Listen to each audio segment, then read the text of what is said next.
جدو گھر دے وچوں باہر آئے نے سیدنا صدیق اکبر رضی اللہ تعالیٰ عنہ آپ مولا علی پاک سرکار نو ویکھ کے ہنس پئے حضرت سیدنا مولا علی شیر خدا آپ نے ویکھ کے آپ فرماندے نے اے صدیق میرے ولے ویکھ کے ہنسیا کیوں ہے آپ جواب دیندے نے اے علی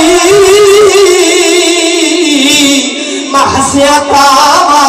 آقا نامدار مدینے دے تاجدار نے ارشاد فرمایا ایسا وقت آوے گا اجدا وقت آوے گا کہ جنت دیاں ٹکٹاں میرا علی دیندا ہوے گا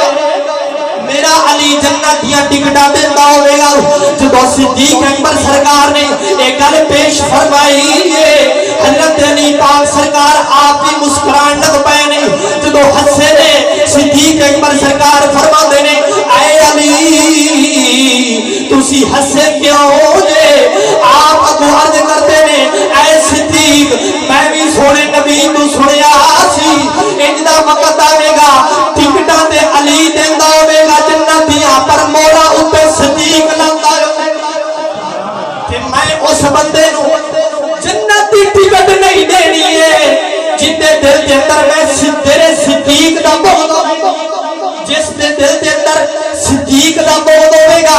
اس نو علی نے کدی جنت دی ٹکٹ نہیں دینی ابو صدیق اکبر سرکار فرماندے نے اے علی پھر سن لے صدیق نے اس ٹکٹ تے کدی مور نہیں لانی جس دے دل دے اندر علی پاک دا بغض ہوے گا ایک اور ہے مقصد یہ ہے کہ صحابہ کرام